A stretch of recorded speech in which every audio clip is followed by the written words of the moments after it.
Hello everyone, কেমন আছো তোমরা সবাই? আজকে বানাবো সুতোর কাজ করা একটা হ্যান্ডমেড চোকার। তো আজ যে ফুলটা বানাবো সেটা আগের থেকেই কাগজে এঁকে কেটে নিয়ে এইভাবে গ্লু দিয়ে চিটিয়ে নিয়েছি। আমি এখানে দুই ধরনের সুতো ইউজ করেছি, তো এগুলোকে মেইনলি ডলি সুতো বা ডিএমসি সুতো বলা হয়।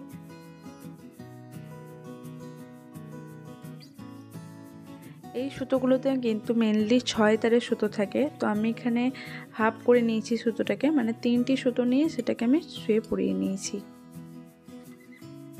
সুতোর এন্ডে এভাবে দুটো গিট দিয়ে এটাকে প্রথমে সিকিউর করে নেব।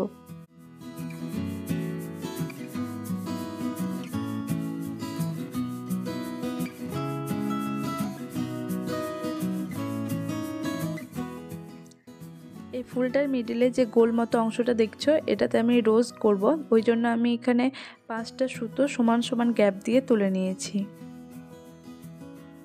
আমি চেষ্টা করছি পুরো ভিডিওটাকে খুব সিম্পলভাবে এক্সপ্লেন করার, যাতে তোমরা যারা নতুন আছো তারা খুব ভালোভাবে এটাকে বুঝতে পারো।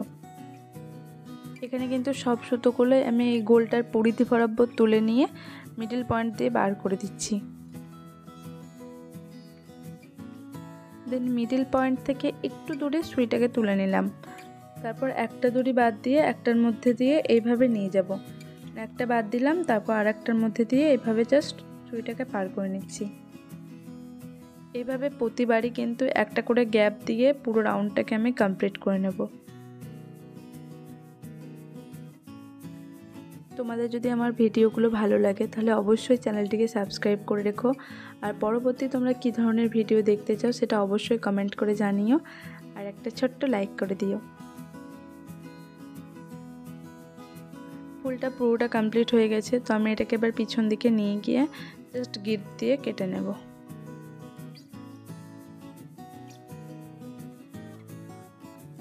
আবার একইভাবে 3টে সবুজ সুতো শুয়ে পরে নিচ্ছি। এবার একটা পাপড়ির নিচের দিকে ঠিক মিডল পোর্শন করে ছুরিটাকে তুলে নেব। এবার একদম টপ পয়েন্টে ছুরিটাকে ঢুকিয়ে নেব। আবার নিচে যেখানে ছুরিটা তুলেছিলাম তার ঠিক পাশেই আবার ছুরিটা তুলে নেব, আর টপ পয়েন্টের একটু নিচে লাইন বরাবর আবার ছুরিটাকে ভরে দেব। এই সুতোগুলোতে কাজ করার সময় খুব ঝরাপটি লেগে যায়, তো এটাকে কিন্তু হালকা করে টান দিলেই এটা খুলে যাবে, এটা নিয়ে বেশি টেনশন করার কোনো দরকার নেই।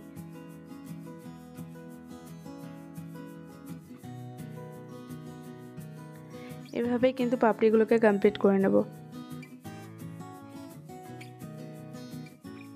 এবার আমি এখানে একটা গুটি বানাবো, তার জন্য এখানে ছুঁচটাকে প্রথমে তুলে নিলাম, তারপর ঠিক এইভাবে কয়েকবার পেঁচিয়ে নেব, দেন আবার ওই একই জায়গা দিয়ে ছুঁচটা বার করে দেব।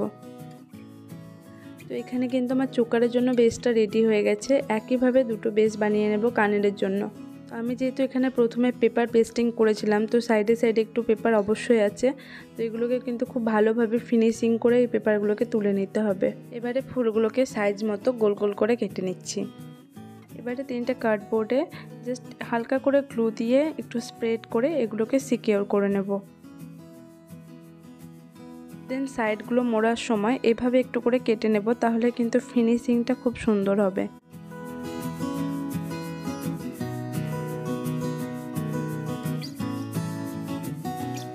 আমি এখানে এই ধরনের টাসেল ইউজ করেছি। এই ধরনের টাসেল বানানোর ভিডিও অলরেডি আমার চ্যানেলে আপলোড করা আছে, তোমরা যদি দেখতে চাও তাহলে ডেসক্রিপশান বক্সের লিঙ্ক দেওয়া আছে, তোমরা চেক করে নিও।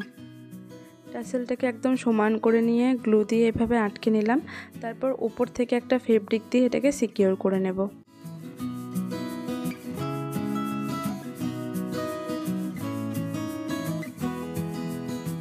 কানেরগুলোকেও জাস্ট সেমভাবে রেডি করে নেব, তারপর এগুলোকে 15-20 মিনিটের জন্য রেখে দেবো, যাতে এগুলো ভালো করে শুকিয়ে যায়। এবারে কানেরগুলোতে একটা করে হুক লাগিয়ে নিচ্ছি, আর একটা জাম্পিং দিয়ে একটা করে সাউন্ডিং ঘুঙরু আটকে নিলে কিন্তু রেডি হয়ে গেল আমাদের হ্যান্ডমেড কানের।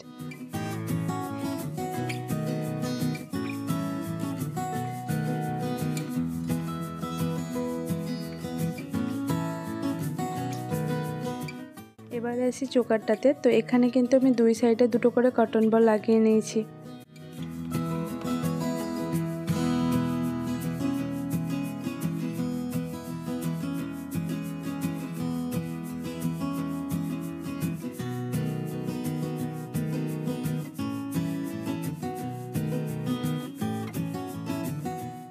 দেন নিচে ঠিক মাঝ বরাবর একটা পাতা আর একটা সাউন্ডিং ঘুঙরু লাগিয়ে নিচ্ছি।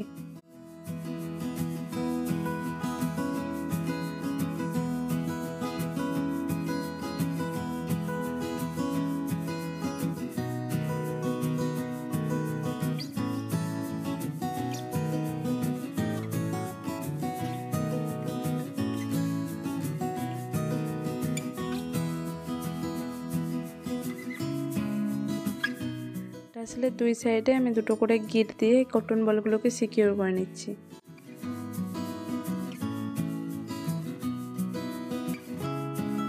এই টাসেলটাকে ছোট বড় করার জন্য আমি যে লকটা ইউজ করেছি এটা কিভাবে বানাতে হয় সেটা আমার আগের টাসেল মেকিং ভিডিওতে দেখানো আছে, তোমরা চেক করে নিও। তোমাদের যদি ভালো লাগে তাহলে আমার চ্যানেলটাকে সাবস্ক্রাইব করে রাখো আর একটা লাইক করে দিও। আর পরবর্তী কী ধরনের ভিডিও তোমরা দেখতে চাও সেটা কমেন্টে জানিয়ে দিও। Thank you.